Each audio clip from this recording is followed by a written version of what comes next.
देखिए रेडियो सक्रियता मैंने रेडियो एक्टिविटी, तो सबसे पहले रेडियो सक्रियता की खोज है ना बेटा हेनरी बैकुरल ने किया। हेनरी बैकुरल ने यह बताया कि रेडियो सक्रियता माने रेडियो तरंगे उत्पन्न होता है। ठीक है, हालांकि रेडियो सक्रियता की इकाई क्यूरी होती है। खोजा है हेनरी बैकुलर ने, लेकिन बताया रेडियो सक्रियता की इकाई जो होता है क्यूरी होता है। रेडियो सक्रियता का मुख्य कारण है कि नाभिक में न्यूट्रॉनों का अधिक होना।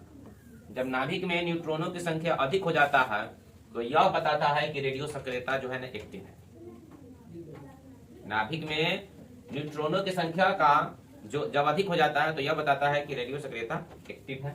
ठीक है, वैसे पदार्थ जो रेडियो एक्टिविटी कहलाते हैं जो स्वयं कुछ भेदी किरण अल्फा बीटा गामा उत्सर्जन करते हैं, इन तीनों किरणों को बैकुरल किरण कहा जाता है।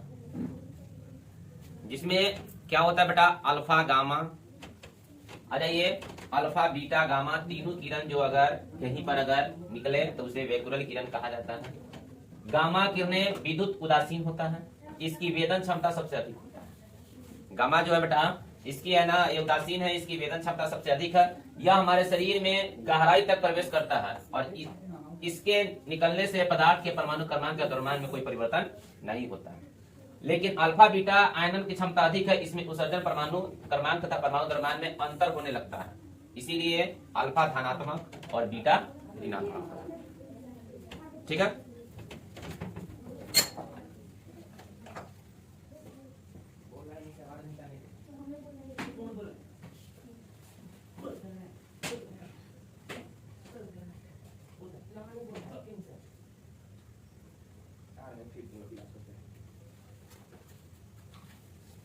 चलिए समझाते हैं। यहां पर याद रखना है बेटा जब एक अल्फा कण उत्सर्जित माने निकलता है तो परमाणु क्रमांक में 2 इकाई की क्या हो जाती है कमी आ जाती है। ठीक है, जबकि द्रव्यमान की संख्या में 4 इकाई की क्या होती है कमी होती है। यहां पर देखना है, यहां पर क्या है बेटा यू है 234 सॉरी यू 238 है। मैंने यहां पर आ जाइए यू 238 यहाँ क्या है 92 है।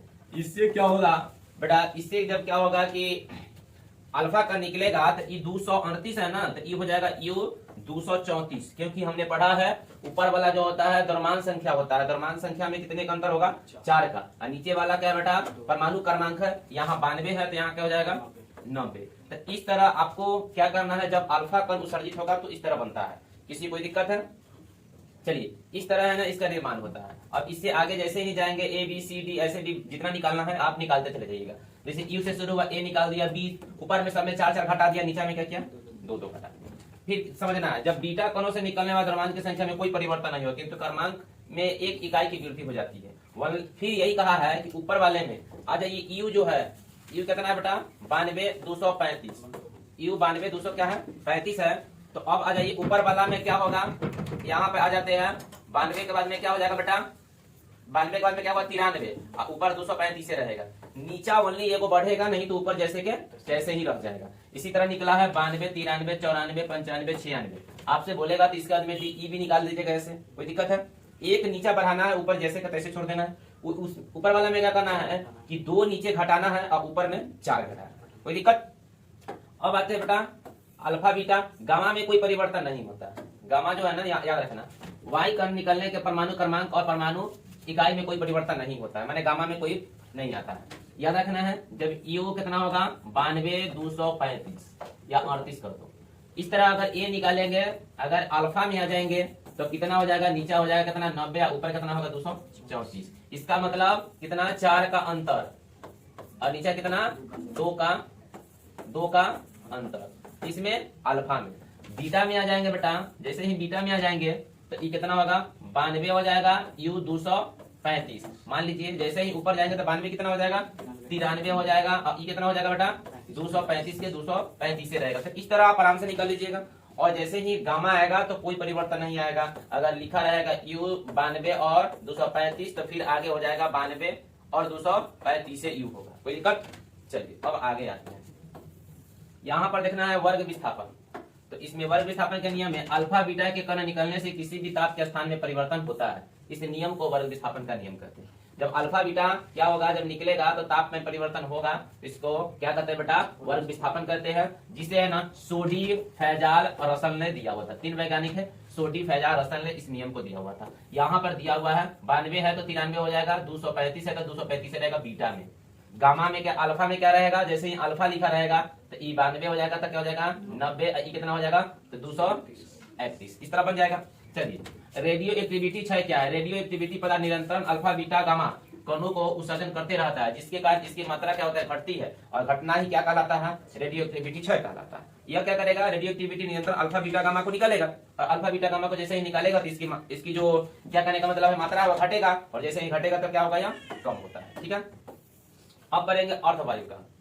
अर्धवायु काल क्या है कि जितने समय में कोई रेडियो एक्टिविटी पदार्थ अपनी प्रारंभिक का मात्रा आधा रह जाता है, यानी जब क्या होगा, जितने समय में कोई रेडियो एक्टिविटी अपनी प्रारंभिक अवस्था में आधा रह जाता है तो उसे हम अर्ध आयुकाल कहते हैं। और याद रखना है बेटा, इसे क्या कहते हैं, अर्ध आयुकाल कहते हैं। जैसे पोलिनियम का अर्ध आयुकाल कितना है, 140 दिन में 30 ग्राम पोलिनियम कितने समय बाद 15 ग्राम हो जाएगा, तो 140 दिन का ही होगा। ये सब मैथमेटिक्स है, इससे मैं आगे बढ़ता हूँ, ये बनाने वाली नहीं है। ठीक है, इसे बनाने वाला नहीं है, यहां पर देखना है। देखिए गुण है आवेश, अल्फा में इस पर 2 इकाई धन आवेश होता है, बीटा में 1 इकाई धन आवेश होता है, गामा में कोई आवेश नहीं होता। अभी पढ़ा है प्राकृतिक में यह हीलियम H2 माने 24 है का नाभिक है, जिसे H2 प्लस हो जाएगा, इसमें इलेक्ट्रॉन होता है, इसमें चुंबकीय स्थिरांक होता है।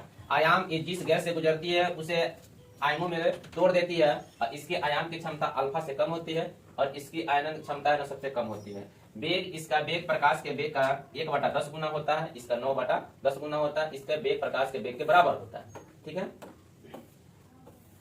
देखिए इसके बाद में पढ़ते बेटा नाभिकीय रसायन, तो इसमें नाभिक के विखंडन और संलग्न का अध्ययन किया जाता है। हमने पढ़ा है नाभिक का विखंडन और संलग्न मैट्रिक क्लास में पढ़े हैं। छोटे छोटे नाभिक जब आपस में आकर मिल जाता है तो उसे हम क्या कहते हैं, नाभिकीय संलग्न कहते हैं।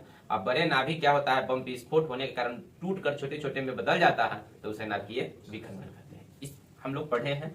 ठीक है, चलिए नाभिकीय संलग्न, इस अभिक्रिया में 2 छोटे छोटे नाभिक आपस में जुड़कर एक बड़ा नाभिक का निर्माण करता है, इसे नाभिकीय संलग्न, हमने इसको बारे में बताया है अभी आप लोग को। देखिए नाभिकीय संलग्न अभिक्रिया प्रारंभ करने के लिए हजारों डिग्री सेल्सियस ताप की आवश्यकता होती है। हाँ, 1 नंबर का पॉइंट है, सबसे पहले नाभिकीय संलग्न कब होगा, जब हजारों डिग्री सेल्सियस तापमान होगा, तब जाकर वह जुड़ेगा। ठीक है, जिस कारण से नाभिक संलग्न होने पर पदार्थ अपनी चौथी अवस्था प्लाज्मा अवस्था में चला जाता है।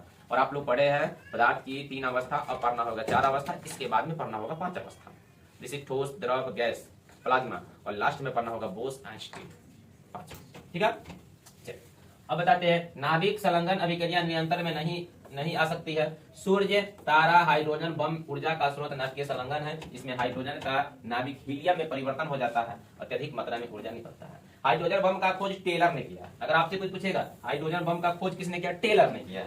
हाइड्रोजन बम विस्फोट करने के लिए अत्यधिक ऊर्जा की आवश्यकता होती है, जिस कारण पहले परमाणु बम को फोड़ा जाता है और उसे ऊर्जा प्राप्त करके हाइड्रोजन बम के संलग्न अभिक्रिया कराई जाती है।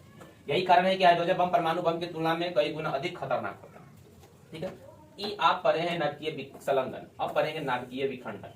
बहुत हल्का है दोनों, ये दोनों पढ़ाते हैं। देखिए इसमें क्या होता है, बड़े नाभिक को तोड़कर छोटे छोटे नाभिक में बदल देता है, जिससे ऊर्जा निकलता है, नाभिकीय विखंडन हो गया। नाभिकीय विखंडन में निकलने वाला विकिरण संलग्न अत्यधिक खतरनाक होता है। नाभिकीय विखंडन अभिक्रिया को नियंत्रण किया जा सकता है। यदि नाभिकीय विखंडन अनियंत्रित हो जाए तो वह परमाणु बम का रूप ले लेता है, और इस पे जीव जंतु, मानव, पेड़ पौधे को बहुत ज्यादा खतरा हो सकता है।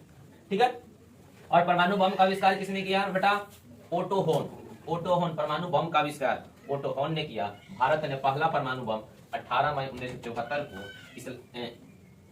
इस्माइलिंग बुध नाम से परीक्षण किया। भारत ने अपना दूसरा परमाणु परीक्षण 11 तथा 13 मई 1998 को शक्ति 98 नाम दिया, और परमाणु बम ने ईंधन के रूप में यूरेनियम और पोलोनियम का प्रयोग किया। यूरेनियम को येलो केक कहा जाता है। ठीक है, ये आपको बाद में पढ़ाया जाएगा, परमाणु रिएक्टर। ठीक है, ये भी पढ़ा दे, आप लोग याद करते नहीं है, पढ़ा दे कि छोड़ दे, बोलिए जल्दी बोलिए।